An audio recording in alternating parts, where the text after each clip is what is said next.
이어서 이런 걸 이제 대신제로 해서 머릿속에 좀 그려 두시고 이것과 비교해 가지고 상공유사는 그러면 어떤 성격의 책인가?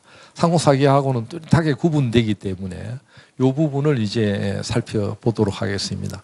상호사기를 이제 머릿속에 우선 그려 두시고 상국유사라고 하는 책은 어떤 책인가라고 하는 그렇게 비추어서 보면 상국유사라고 하는 책의 성격이 머릿속에 훨씬 더 각인되지 않겠느냐 그렇게 생각이 됩니다. 이건 뭐 다 아시는 것처럼 상국유사는 일연의 저작이지요. 일연이라고 하는 성녀의 저작입니다. 성녀가 쓸데없는 삼국시대 역사책이나 왜 썼나 이렇게 생각할 수도 있는데 일연에게는 또 다른 상국유사를 편찬하지 않으면 안 될 그런 또 다른 그 목적의식을 가지고 있었던 겁니다. 뭔가가 어떤 특정한 목적이 있었기 때문에 많은 시간을 들여가지고 상국유사를 편찬을 하게 됩니다. 일연이 이제 살았던 시기를 머릿속에 이선에 뭐 연대를 외우라는 것은 아니고 1206년에서 1289년 13세기를 했던 그런 인물입니다. 이때를 하나 기억해 두셔야 될 게 이때는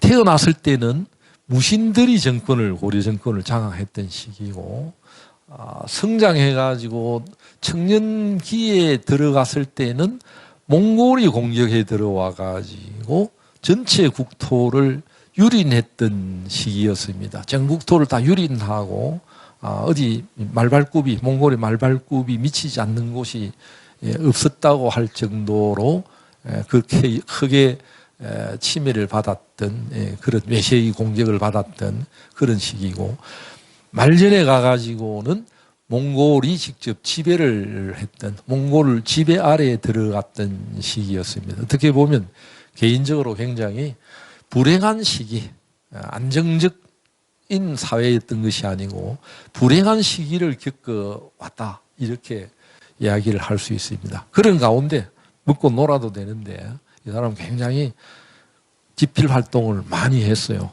그 가운데 하나가 있다면 말씀드리겠습니다만은 이제 상국유사입니다.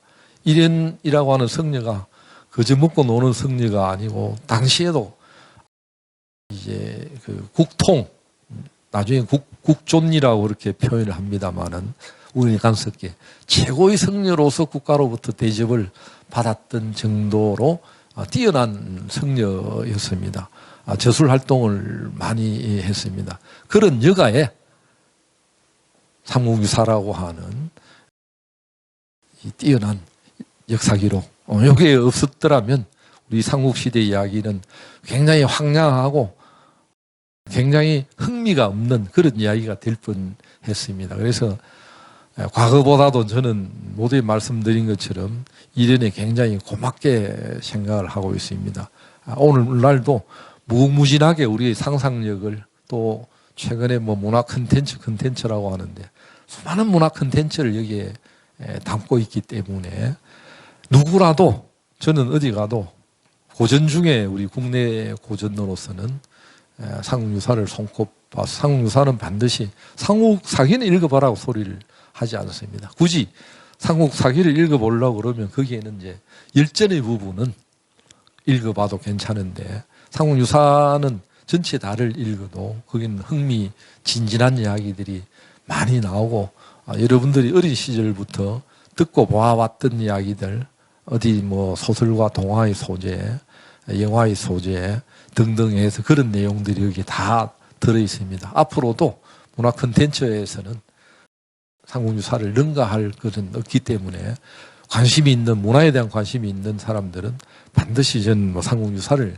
읽어보도록 그렇게 이야기를 하고 있습니다. 제가 이 주제를 가지고 여기에 서게 된 것도 바로 그런 목적이 있다 이렇게 이야기할 수 있습니다. 이건 이제 특징은 일연이라고 하는 성녀가 산술했던 사찬이다.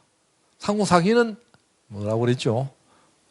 관찬이다라고 했습니다. 관에서 국가가 필요로 하는 특정한 목적을 가지고 있었다면 요거는 개인이 편찬한 것이기 때문에 개인에게 물론 목적이 없을 수는 없는 겁니다. 관에서 정리해 놓은 방향보다도 개인이 관심의 각도에 따라 가지고 어떤 걸 정리해서 굉장히 체제라거나 내용도 굉장히 자유롭다. 주제 선택도 자유롭고 체제도 굉장히 자유롭다라고 하는 것이 중요한 특징입니다. 그래서 황당무계한 내용처럼 보이는 것이 많이 들어가는 것도 바로 그 때문이라고 이야기할 수 있습니다. 이 대체적으로 1281년이라고 그러면 1200년을 빼면 이런 대개 70대 중후반이 되는 나이입니다. 이때까지 많은 자료들을 수집을 했습니다. 이 기록이 마지막으로 자료 수집했던 기록이 나타나는 게 1281년입니다. 이련이 젊은 시절에 일단 말씀드리겠지만 전국을 많이 돌아다녔습니다. 많이 돌아다녔고 어떻게 보면 역마살이 끼어 있다. 전국에 자기 가서 보고 찾아가서도 보기도 하고 피여성에 가서 보기도 하지만 또 우연히 가서 보기도 해서 본 걸 또 기록으로 낱낱이 오늘날처럼 컴퓨터 있고 종이가 발달해 있고 마음대로 쓸 수 있으면 몰라도 이 사람은 굉장히 역마살이 끼어 있다라고 해도 좋고 또 관심이 많아 호사가다. 이것저것에 대해서 많은 관심을 안 가지면 이런 기록을 남길 수가 없는 겁니다. 가는 데마다 보고 들었던 걸 기록에 남기는 그런 아주 특징을 가지고 있습니다. 그런 메모광, 그 다음에 역마살을 가지고 있는 그런 독특한 인물인데 70대 후반까지 자료를 수집을 했는데 아마 이 이후에 상목유사를 이제 체계를 맞추고 이제 편찬을 체계를 갖추어 가지고 정리를 해 나가는데 사실은 이걸 완전하게 정리를 다 하지 못하고 사망을 하게 됩니다. 도중에 상국유사라고 하는 책 이름도 어쩌면 본인이 지었던 것이 아닐 수도 있어요. 자료를 정리하고 책을 정리했는데 물론 뭐 지금 남아있는 책 이름이 뭐 뒷날 이제 제자가 정리를 하는데 제자가 정리해가지고 책을 마음대로 책 이름을 붙였다고는 생각을 하지는 않습니다만은 그러나 여하튼 책 이름은 그렇다고 하더라도 책 자체를 이련이 살아있을 때 완성하지는 못하고 도중에 사망을 합니다. 마지막으로 정리한 게 그 제자가 이제 무극이라고 하는 사람 혹은 홍구라고 하는 요 인물 같은 인물인데 무극 홍구라고 하는 인물이 책을 정리를 해내 가지고 완성을 하게 됩니다. 그래서 상유사 속에 전체는 이련이 한 사람이 아니고 무극이라고 하는 자기 제자가 보완한 부분이 두 군데가 들어있어요. 무극이 썼다라고 하는 우리가 상유사는 무조건 이련이 혼자 썼다라고 하지만은 그것이 아니고 완성을 보지 못하고 사망을 했기 때문에 전체 마지막 정리는 무극 홍구가 정리해서 마무리를 짓게 됩니다. 이련이라고 하는 인물이 좀 전에 말씀드린 것처럼 전국을 많이 떠돌아다녔다고 그랬는데 원래 출신이 어디냐면 바로 요 가까운 곳입니다. 인근에 경산이라고 하는 곳이 이련의 출신입니다.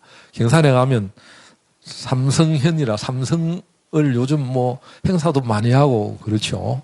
삼성을 이제 다 아시는 것처럼 이제 원효의 출신이 경산입니다.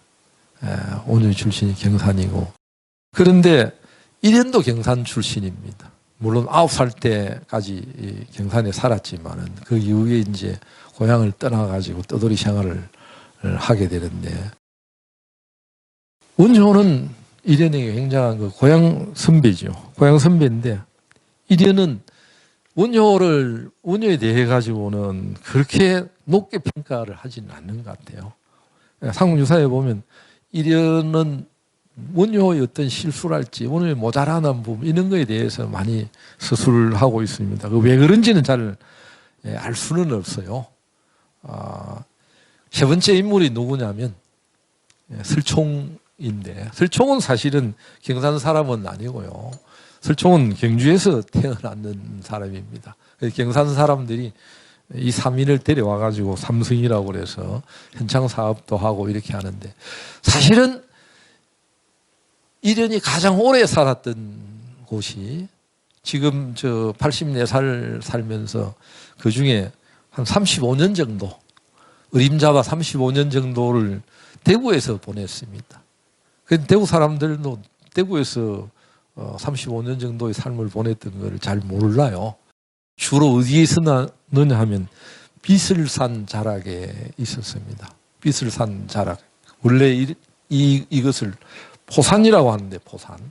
오늘날 비슬산이 원래 신라 때까지 대구 남북으로 나뉘는 팔공산이 중심이었다가 고려시대에 들어오면 불교 문화의 중심지는 팔공산보다도 비슬산 쪽으로 옮겨지게 됩니다. 그래서 비슬산 자락, 오늘날 달성군도 포함이 되고, 대구시 달서군, 달서구죠. 달서구에 포함이 되는 그 지역이 이른이 많이 살고 있었던 지역입니다. 특히 오래 주석했던 것이 오늘날 문시세거지라고 하는, 거기에 와보면 월배 문시세거지가 있는 그곳이 인흥사라고 하는 절이 있는데, 그 절에서 오랫동안 머물렀고, 거기에 머물면서 주변에 절들을 많이 다닙니다. 비슬산 자락에 있는 절에도 가고, 용년사, 용천사 등등 해가지고 이련의 발걸음이 미쳤던 절들입니다. 이련의 생애를 우리가 알 수 있는 것은 참 다행스러운 일입니다. 저기 군위에 가면 인각사라고 하는 절이 있습니다. 인각사라고 하는 절은 잘 가보지 않는, 군위 고로 면에 있는데, 그 화산이라고 하는 산 북쪽 자락에 있습니다. 있는데, 인각사는 별로 일찍이 퇴락해가지고 잘 알려져 있지는 않은데, 이쪽에 고려시대 때까지는 굉장히 큰 규모의 절이었고, 그럴 만한 위치에 있었던 겁니다. 여기에 절이 원래 있었던 것은 아마 8세기에 신라 때 절이 있었던 것 같은데, 고려시대로 이어져 가지고 있었던데, 이련이 여기에 들어와 가지고 말년을 보냅니다. 왜 이 골짜기에 들어왔냐? 왕의 명령이 있었는데, 여기 아마 어떤 경제적 기반이 있었고, 자기 어머니를, 구순이 넘어갔던 자기 어머니를 모신다고 해서 내려와 가지고, 그럼 왜 하필이면 군이냐라고 했을 때, 군인은 자기 어머니의 고향이다, 외가다, 이렇게 보는 견해가 있습니다. 그럴싸한 견해라고 생각이 되는데, 여기에서 이제 말년을 보냅니다. 그 말년을 보내고 난 뒤에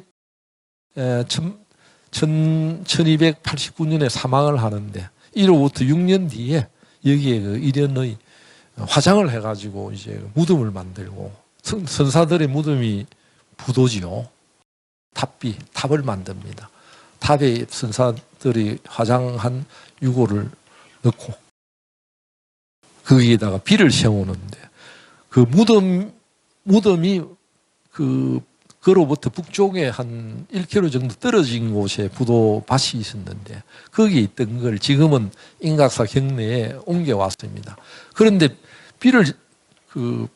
무덤을 만들고 거기에 뭐냐면 부도비를 세웁니다. 탑비를 세우는데, 현재 비무는 비편만 남아서 거기에 전해져 있지만은 원래 조선 후기에 이르기까지 그 전체 비가 있었어요. 그래서 비의 탁본이 남아서 전해져 가지고 현재는 이련의 제 생애를 전체적으로 다 알 수가 있게 되었습니다.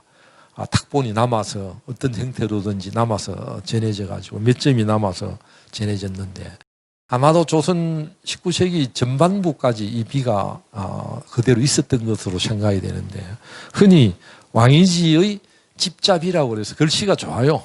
글씨가 좋은데 왜 지금 갑자기 깨어졌을까?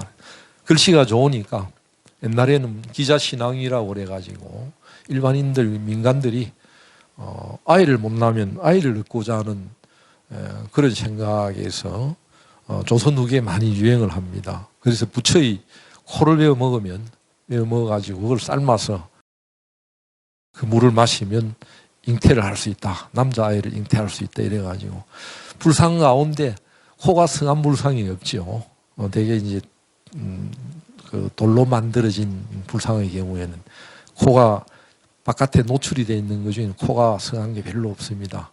요즘은 뭐 코가 성한 게 없으니까 그걸 땜질 해가지고 시멘으로 잘못 땜질을 하는 경우가 있는데, 땜질 잘못할 것 같으면 아예 안 하는 게 낫습니다. 이 일연선사비는 글씨가 좋고 때문에 아마도 후세기 어느 틈에 좋은 글씨를 써서 뭔가가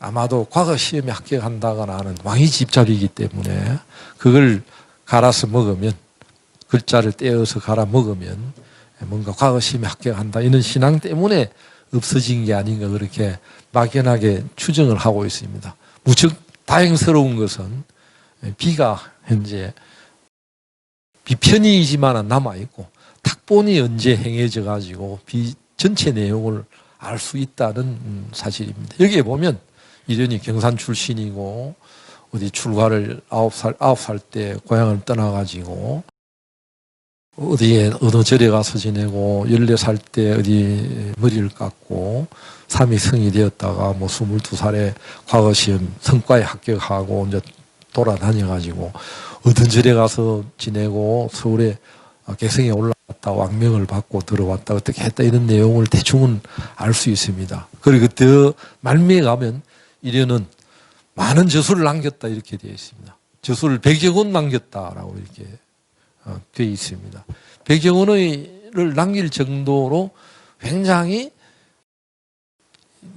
이 이련이라고 하는 인물 학성이었다고, 선성이면서 학성이었고 뛰어난 성녀였다라고 하는 걸 알 수 있습니다. 그래서 고려 충렬 왕대에는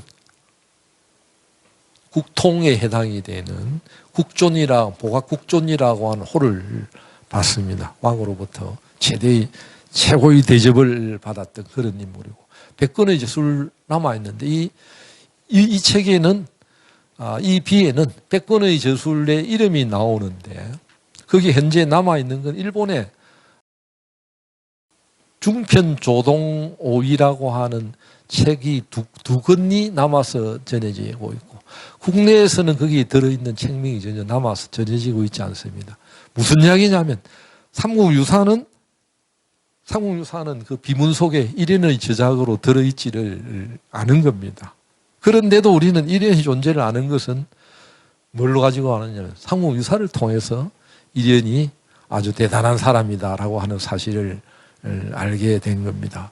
그 비문에 안 나오니까 나중에 삼국유사는 이련이 지은 것이 아니다, 이런 논란도 있었습니다. 이런 논란도 있기도 했는데, 지금 현재는 그 논란은 정리되어서 이련이 지은 것이다 라고, 과거에는 아까 지금 말씀드린 것처럼 제자인 홍구가 지은 것이다 이런 주장도 있었고, 여러 사람이 나눠진 것이다 라고 하는 그런 주장도 있었는데, 지금은 부분적으로는 다른 사람이 쓴 부분도 있지만은 전체적으로는 이련이 작성한 것이 틀림이 없다 이렇게 보고 있습니다. 여하튼 비문 속에는 100여 권의 책을 저술했는데 삼국유사는 등장하지 않습니다.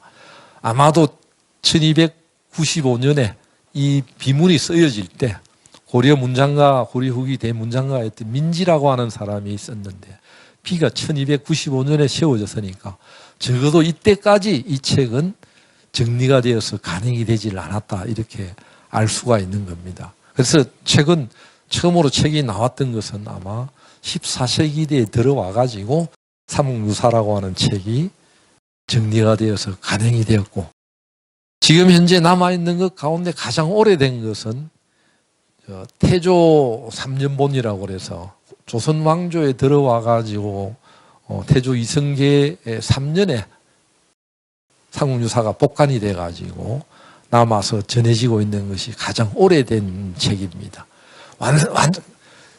전체가 다 완본으로 다 그대로 남아있는 것은 이제 정덕본이라고 해서 1512년 판본이 가장 오래된 판본입니다. 여하튼 삼국유사라고 하는 책은 고려시대에 간행이 14세기 어느 틈에 간행이 되었고, 완질로 남아있는 조선 왕조에 들어와 가지고 경주에서 삼국유사가 다시 복간이 되었고, 이것이 조선 왕조 중종대 다시 재간이 되었다라고 하는 정도는 기억에 두시기 바랍니다. 그렇다면 이제 삼국유사는 어떤 구성과 내용을 가지고 있는 책인가라고 하는 것이 문제가 되겠습니다. 전체에는 권수로 치면 아까 이 권이라고 하는 게 두루마리로 되어 있다 그러는데 권은 5권으로 되어 있습니다. 그 다음에 9개의 편목으로 되어 있습니다. 9개의 편목. 그 다음에 전체 항목은 139개 항목으로 그렇게 되어 있습니다.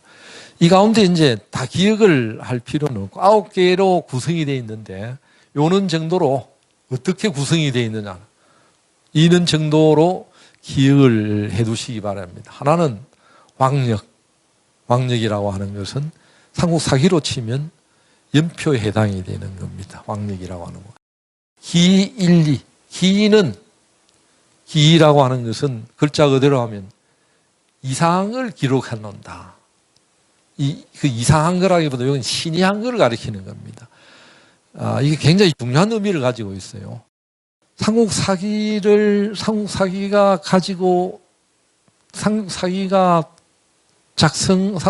작성하다가 유학적 관점에서 황당무계하다고 버렸던 내용을 다시 가지고 정리를 한 부분입니다.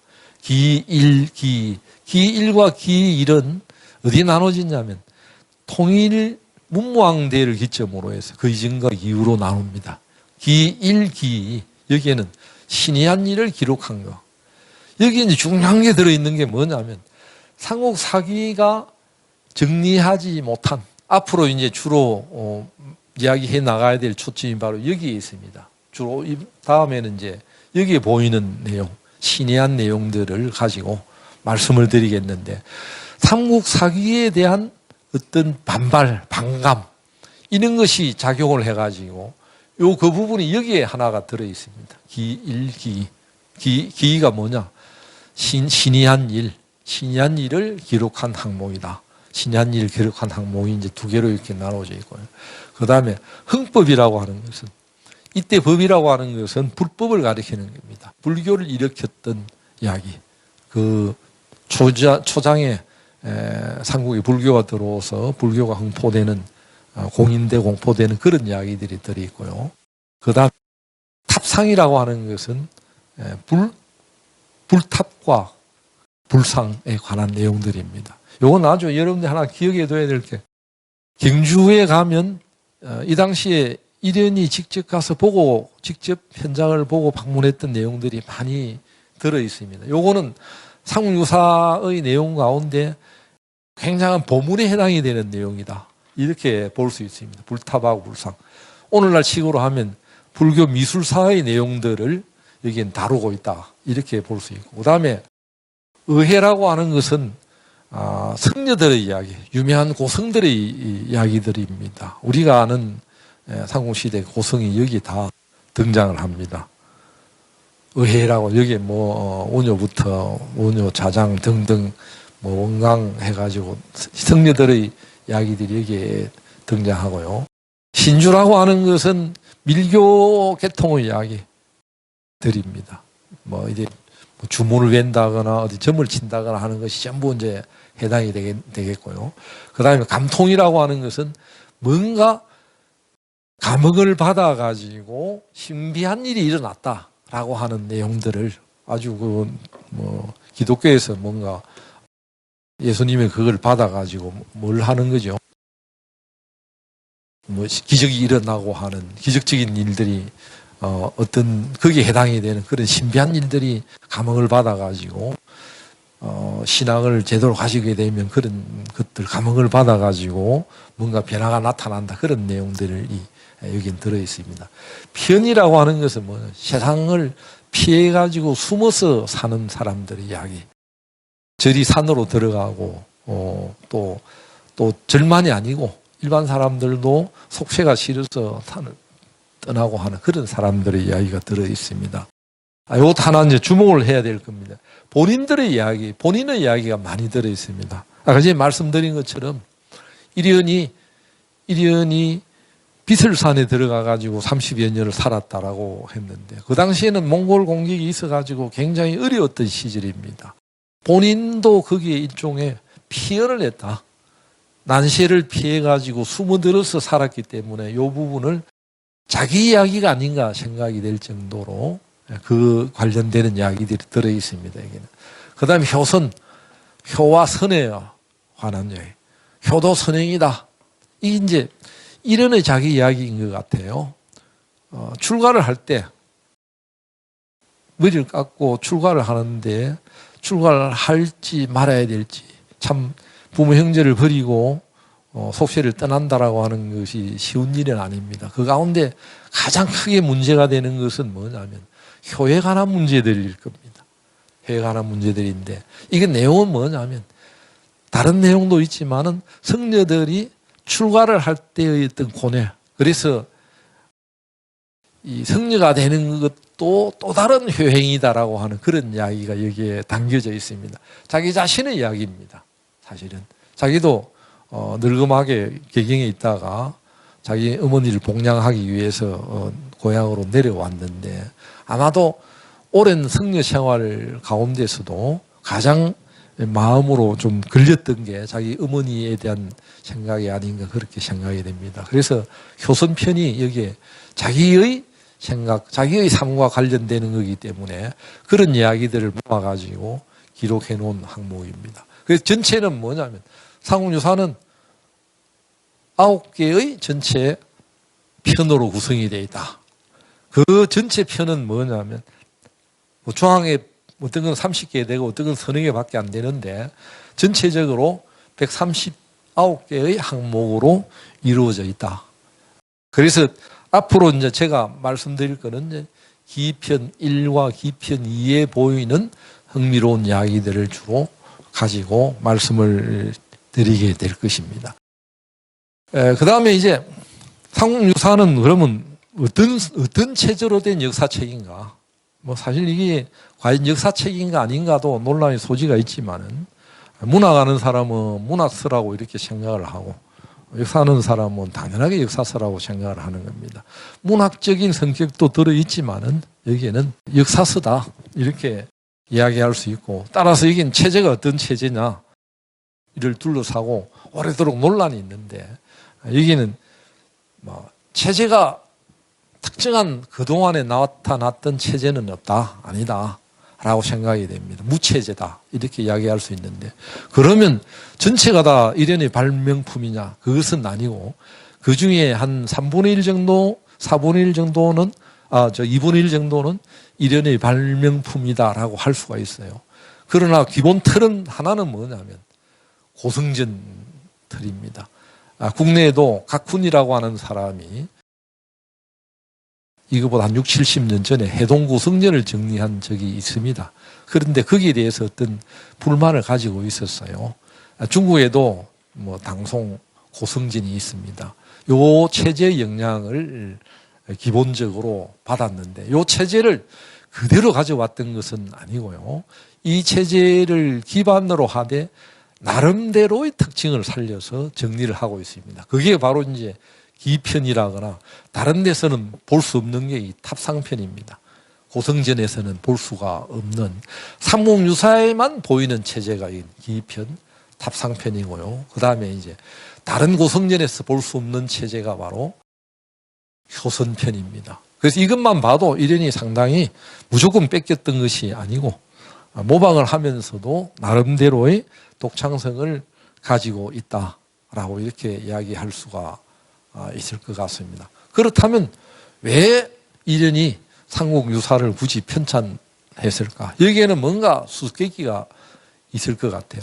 기존에 국가적인 사업으로 이루어진 삼국사기가 있는데 여기에 대해 가지고 뭔가 내심 못마땅한 불만을 가지고 있었을 가능성이 많은 겁니다. 그래서 삼국유사에는 삼국사기에 관한 이야기들이 삼국사기가 이렇게 돼 있는데 뭔가 잘못됐다거나 삼국사기는 이렇게 돼 있다거나 이런 내용들이 많이 등장하는데 그 내용을 보면 뭔가 삼국사기가 문제가 있다. 이제 왜 문제가 있느냐?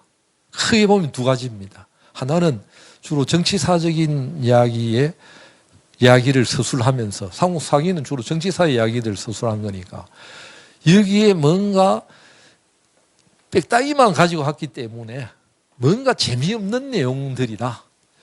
우리 역사를 움직여 나가고 몽골이 지배를 받아서 항쟁하고 이겨 나가는 데는 뭔가가 보이지 않는 힘도 작용을 했을 거다. 우리가 보이는 힘만 가지고 뭐 사람 살아가는데 작용하는 것이 아니죠.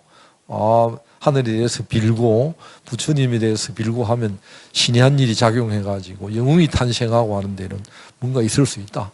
귀신이 작용해가지고도 뭔가 우리가 보통 사람들이 하는 능력을 벗어나는 그런 일들도 얼마든지 있을 수 있다라고 하는 생각을 가지고 있었는데, 성녀로서 당연히 가질 수 있는데, 그런데 삼국 사기에는 보면 말이지 무미건조한 딱딱한 이야기들만 가지고 했고 이런 이야기들이 전혀 없다. 영웅의 탄생이나 이런 걸 그리고 있지 않다. 나는 이게 불만이다. 그 불만의 내용을 어디에 그리고 있느냐 하면 바로 아까 기편 1, 2에 많이 서술하고 있습니다. 우리가 상상하기 어려운 내용들도 얼마든지 일어날 수 있다. 그런 일들도 역사 기록으로서 써야 되는데 삼국 사기는 다 빼버렸다라고 하는 거고, 다른 하나는 뭐냐면 삼국 사기는 불교에 관한 내용을 싣고 있지 않다는 겁니다. 삼국시대 이야기를 이해하려고 그러면 말이지 불교에 관한 내용을 이해하지 않고서는 안 되는데, 거기에 보면 뭐 아주 단편적으로 봉기 속에 나오지 열전 속에서는 성녀들 한 사람도 안 다루고 있고 불교를 굉장히 소홀히 하고 있다. 그래서 여기에 대해 가지고 뭔가 불교의 내용을, 불교에 관한 내용을 따로 남겨야 되겠다. 아까 이제 말씀드린 것처럼 여기 이제 이 가운데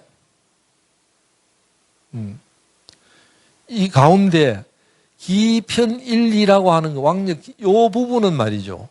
삼국 사기에 대한 어떤 불만을 가지고 서술했던 부분입니다. 이 부분은 삼국 사기에 없는 내용을 가지고 정리한 부분입니다. 뭔가 그래서 이제 특별히 제가 강조하고 싶은 것은 삼국유사라고 하는 책의 이름 속에 주기적으로, 이중적으로 이련이 뭔가 유사라고 하는 이름을 속에는 뭔가를 담고 있었을 거다라고 하는 게 제 생각인데, 유사라고 하는 이걸 보면 말이죠. 요 일사자로 되어 있죠. 역사사자가 아니고, 삼국사기에는 역사사자로 되어 있지만은, 흔히, 삼국유사도 한자로 써보라 그러면 역사사자로 쓰는데, 일사자로 되어 있습니다. 사실이라고 하는 뜻입니다. 요 사실 가운데 역사가 정리되었던 게 바로 정서되었던 게 역사사자라고 한다면, 이건 좁은 의미의 사고, 요건 넓은 의미의 사라고 이렇게 할 수 있습니다. 삼국사기가 하나는 쓰지 않고 내버렸던 것을 자기는 유기처럼 내버렸던 것을 주워서 넣는다라고 하는 겁니다. 삼국사기를 편찬할 때 유학자의 입장에서 이상하고 신비한 이야기들, 믿을 수 없는 이야기들을 버린 걸 이련히 찾아서 다른 기록을 보니까 이건 믿을 만하다, 있을 수 있다는 겁니다. 그래서 삼국사기가 버려놨던 걸 오히려 다른 기록을 찾아가지고 쓰고 있는 겁니다.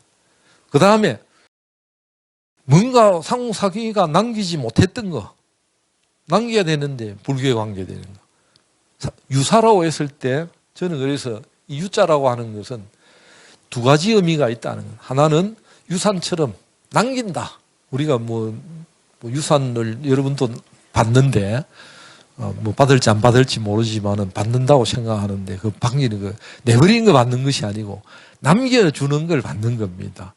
우리가 어느 잘못된 거, 쓸데없는 걸 가다가 뭐 어떤 강아지를 키우다가 쓸모없다고 해서 버린다거나 하는 그거 뭐라고 그러죠? 유기견이라고 그럽니다. 내버린다 이런 뜻입니다. 그런데 유사라고 하는 뜻에는 두 가지 의미가 있다는 거예요. 하나는 내가 삼국사기가 쓰다가 버렸던 것을 나는 주워가지고 쓴다. 유기했던 거 버려 쓴다. 다른 하나는 삼국사기가 쓰지 않았던 것을 내가 찾아서 내가 남기겠다.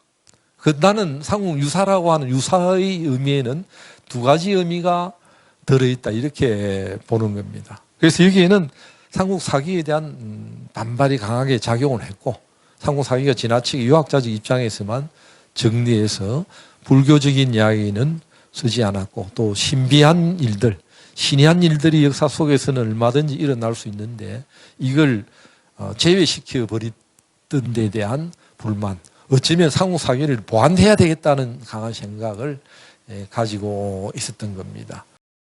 그래서 여기 보면 이제 하나는 상호사기가 에 대해서 잘못했다라고 해서 버렸던 걸 한 부분은 정치사를 정리를 한 거고요.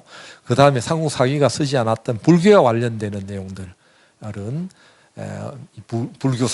불교사에 해당이 되는 그 앞부분에 전체 9편 가운데 왕년편과 기편은 정치사에 해당이 되고 이어 7편은 불교 사상사에 해당이 되는 그런 내용이고, 만일 이 부분이 없었다면 우리 그 불교사나 불교 사상사는 존재하기가 삼국시대의 이야기는 있을 수가 없을 정도로 의존의 정도가 크다, 이렇게 이야기할 수가 있습니다. 그래서 상호사기만 가지고 그려보면 밋밋하고 앞으로 읽어보시면 알겠지만은 이건 살이 없어가지고 마치 우리가 이 소백닭이를 먹는데 너무나 많이 우려 먹어가지고 더 이상 맛이 안 나오는 게 상호사기라고 한다면, 상호유사는 살이 덕지덕지 붙어 있고 안에 또 골수도 많이 들어있어가지고 마치 곰탕을 우려내는 듯한 그런 느낌을 가질 수 있는 게, 얼마든지 고아서 먹을 수 있는 그런 내용을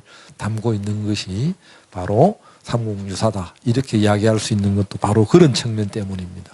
정치사 속에서도 흥미로운 이야기가 들어있고, 나중에 이제 말씀드리겠습니다만은 사기에 비해 가지고 상국유사가 어떤 면에서 각고 다른지를 보여주게 될 겁니다. 그 다음에 이제 상국사기에 전혀 보이지 않던 불교사, 불교사상사, 불교문화사 이런 내용이 들어있어 가지고 특히 불교사, 불교사상사 하는 사람들은 처음부터 상국사기는 좀 멀리 두고 우리 일반 역사하는 사람들하고는 다릅니다. 두고 상국유사를 먼저 그만 들여다보고 있다면, 정치사, 사회사 하는 사람들은 상국사기를 보다가 저같이 상국사기가 좀 실정이 나가지고 먹어도 별로 맛이 없고 그 국물을 우려내도 우려나지 않아가지고 이게 별로 흥미가 없다라고 해서 젖혀두고, 상국유사를 가까이 해서 보면 이건 상상을 초월하는 온갖 상상을 동원할 수 있는 그런 내용이 들어있어서 저는 개인적으로 상국유사가 훨씬 더 관심과 애정이 많이 가는 기록이다, 이렇게 이야기할 수 있습니다.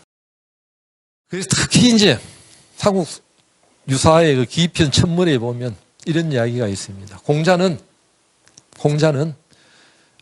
불의계력난신이라고 했습니다. 제자가 귀신이 있습니까? 물어보니까 귀신에 대한 이야기는 하지 마라, 나도 잘 모른다, 있는지 없는지. 유일하게 그럼 뭐 할 겁니까?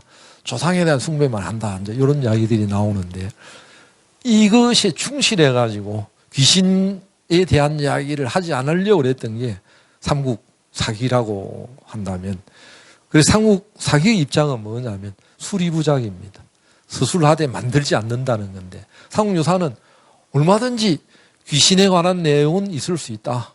그래서 그 첫물에 보면 공자가 불의계력난신이라고 했는데 그렇지 않다. 귀신은 있을 수 있고 귀신이 작용을 할 수도 있다. 영웅의 탄생에 그런 내용들이 얼마든지 있다라고 하는 그런 입장을 가지고서 삼국사기와는 내가 입장이 전혀 다르다, 이런 걸 밝혀두고 있습니다. 그래서 한마디로 이야기하면 삼국유사의 기본 입장은 신이 사관이다, 이렇게 표현할 수가 있어요. 삼국사기는 뭐라고 그랬나요? 삼국사기의 입장을 한마디로 표현하면 삼국사기는 합리주의 사관이다.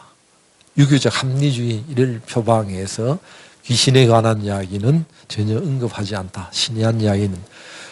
그 다음에 이제 마지막으로 이제 삼국유사가 어떤 성격의 책이고 특징이 뭐냐라고 하는 걸 이제 기억을 해 두셔야 되겠습니다. 주로 삼국사기가 왕명을 받았던 유학자들이 한 통치자 중심, 지배자 중심이라면 삼국유사는 일반민들의 모습을 담고 있다. 귀족들뿐만이 아니고 서민, 노비에 이르기까지 담고 있어가지고 일반 민중의 생활상 그네들의 그 사고, 사유체계 이런 것도 엿볼 수 있는 내용들이다. 여기에는 물론 성녀들의 이야기, 불교에 관한 이야기만이 아니고 일반민들의 이야기도 많이 나와 있습니다. 불교에 관한 이야기들만 들어있는 것이 아닙니다. 그리고 이제 불교에 관한 이야기이면서 중심은 불국토가 이 땅이 바로 우리를 불교가 부처가 우리를 보호해 준다라고 하는 그런 생각. 여기가 원래부터 인도의 부처가 탄생하기 전에 원래 부처가 살고 있었던 땅이 우리 땅이다. 하늘로부터 부처가 내려와서 여기 살고 있다라고 하는 그런 의식을 가지고 있었습니다. 이 불교라고 하는 게 뭘 하느냐? 뭐한테 필요하느냐? 호국입니다. 나라를 지켜주는데 현실적으로 몽골의 이 침략과 병탄, 몽골이 식민 지배를 받으면서 부처의 도움을 받아가지고 우리는 일어설 수 있다라고 하는 그런 생각을 가지고 있었습니다. 부처가 우리를 도와줄 거다. 그런데 현실적으로 보면 불교가 점차적으로 이제 타락의 길을 걸어가고 있습니다. 타락의 길을 걸어가서 불교가 이렇게 하면 안 된다. 종교 생활이 제대로 된 신앙을 가져야 되고 기존의 불교에 대한 이제 개혁을 이제 이 상무유사를 통해서 이야기를 하고자 했던 겁니다. 어느 시기에 간에 종교가 타락하면 국가 사회가 멸망을 하는 거죠. 이련도 그런 의식을 많이 가지고 있었던 것 같아요. 그래서 나라를 지켜주는 게 불교고 사회를 정화해서 제대로 나아갈 수 있도록 한 게 불교다라고 하는 그런 의식을 가지고 있었는데 사실은 이제 개인이 편찬하면서 특징이 뭐냐면 광범위하게 자료를 수집해서 참 개인이 아까 전에 호사가다라고 말씀을 드렸는데 굉장히 관심이 많았어요. 주변에 일어나고 있던 일, 호기심이 많고 이런 데서 가는 데마다 자료를 듣고 자료를 수집해가지고 기록을 해가지고 나중에 그걸 정리를 하고자 했던 겁니다. 그리고 자료를 수집을 철저하게 하고 검증하려고 노력을 했는데 그게 왜 그러냐면 자칫하면 내가 하는 기록들이 신의한 이야기라고 하는 것이 자칫하면 황당무계한 이야기가 될 수 있거든요. 설화 이야기를 잘 안 듣잖아요. 설화 이야기를 설명하는데 그게 무슨 역사고 사실도 아닌데 이렇게 할 수 있으니까 이것이 사실이다. 일은 얼마든지 일어날 수 있다. 비정상적인 것이 아니고 상식적으로만이 아니고 상식을 넘어서는 뭔가 신비한 일들은 어느 때인가 일어날 수도 있다. 라고 하는 것들입니다. 이제 그 다음에 이제 보게 되겠는데 여기 보면 이래는 그런 일이 상무유사가 다 버렸던 것들도 굉장히 노골적으로 표현하면서 상무사기가 버렸던 것들도 노골적으로 표현하면서 이런 일은 얼마든지 있을 수 있다는 그런 생각을 가지고 있었습니다. 그걸 증명해 주기 위해서 이건 내가 만들어 놓은 것이 아니고 기록에 전승이 되어 있고 기록에 그렇게 되어 있다라고 하는 걸 증명해 보려고 그러니까 개인적으로 자료 수집에 굉장히 노력을 해서 오늘날 역사가를 방불케 하는 그런 입장을 가지고 실증하고 증명하려고 많은 노력을 하고 있는 것이 상국유사의 가장 큰 특징이다. 이렇게 이야기할 수 있습니다. 그리고 이제 특징 여기에 우리가 그 향가가 있죠. 향가가 전체 25수가 전해지고 있는데 상국유사에는 향가가 14수가 실려 있어가지고 이건 국문학에서도 아주 소중하게 다뤄지는 신라시대에 쓰여졌던 그 향가인데 여기에 뒷부분에 각 항목마다 이련이 상국사기에는 31편에 달하는 사론의 부분이 있는데 역사가로서 어떤 일에 대해 가지고 여왕이 왕위를 계승했는데 암탉이 울면 재수가 없다 하는데 나라가 망하는데 이런 이제 이야기를 김부식이 이제 쓰고 있어요. 그런 걸 이제 사평으로 써가지고 하는데 이 이련도 어떤 일이 있을 때는 자기 입장을 이거는 내가 볼 때 어떤 거다. 어떤 이야기다. 여기 역사적 의미가 어떤 게 들어있다라고 하는 밝히는데 이련이 훨씬 더 고상해요. 뭘 하느냐 하면 찬시를 쓰는 겁니다. 48군데나 시를 써가지고 자기의 입장을 거기에 밝혀내고 있는 겁니다. 이건 신이한 이야기들을 그리면서 아주 이건 뭐 이련이 어떻게 보면 유학자들이 하는 일을 본받아가지고 시를 써가지고 표현해 놓은 게 참 흥미롭다. 문학 아는 사람들이 굉장히 중시하고 있는 그런 내용입니다.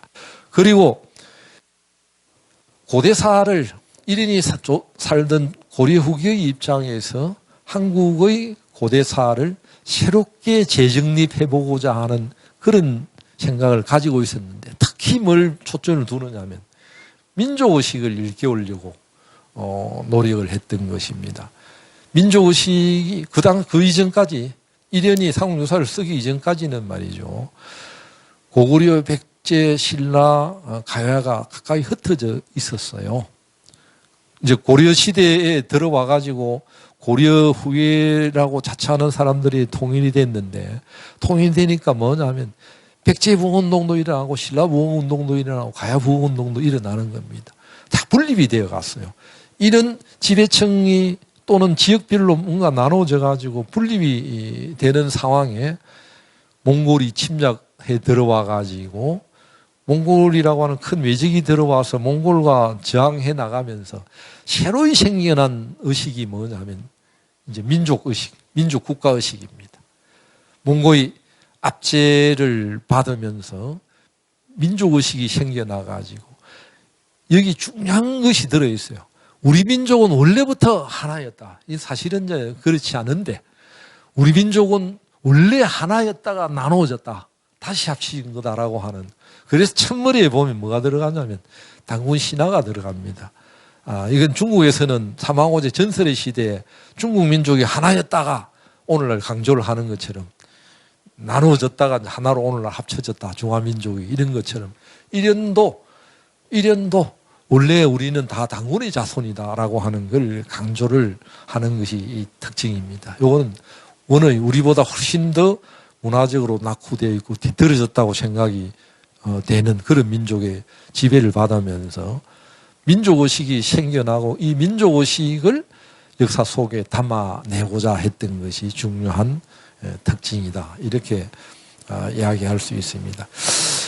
이건 나중에 이제 뒤에 뭐 마지막 강의에 말씀드릴 때 이련이 경주에 여러 차례 가는데 갔다가 황룡사가 불탄 광경을 목격하면서 그 처참한 광경을 목격하고 받았던 충격이 굉장히 컸어요.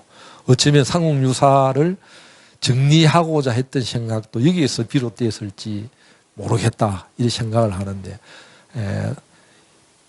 상옥유사에서 가장 많이 등장하는 게 무엇이냐면 황룡사입니다.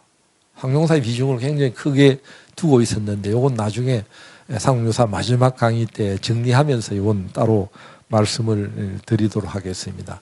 그 다음에 아까 지금 말씀드린 것처럼 삼국사기는 삼국시대의 역사만을 다루고 신라가 가장 먼저 탄생했다라고 하는 내용을 가지고 정리를 한 단대사입니다. 단대사라는 게 뭐냐면 시대를 탁 잘라가지고 삼국시대만 가지고 정리를 한 것이라고 한다면 제목은 삼국시대의 이야기를 다루고 있지만은 내용을 들여다보면 삼국시대만이 아니고 그 이전의 이야기까지 다루고 있습니다.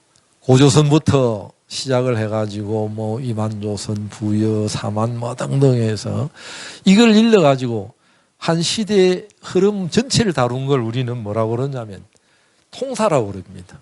삼국사기와 삼국유사의 뭐 유학자적 인식에 입각한 관찰의 역사서다, 체제가 기준체다, 이런 것도 형식상의 차이점을 뚜렷하게 가지고 있지만은 그와 함께 뚜렷한 차이는 삼국사기가 단대사, 삼국시대의 이야기만 다룬 단대사라고 한다면 삼국유사는 한국사 전체를 다루는 통사다. 어쩌면 최초의 통사책이다. 우리가 여러분들이 교과서에서 보듯이 교과서가 전부 통사로 되어 있는 겁니다. 처음부터 우리 민족사를 다루고 있는 거죠.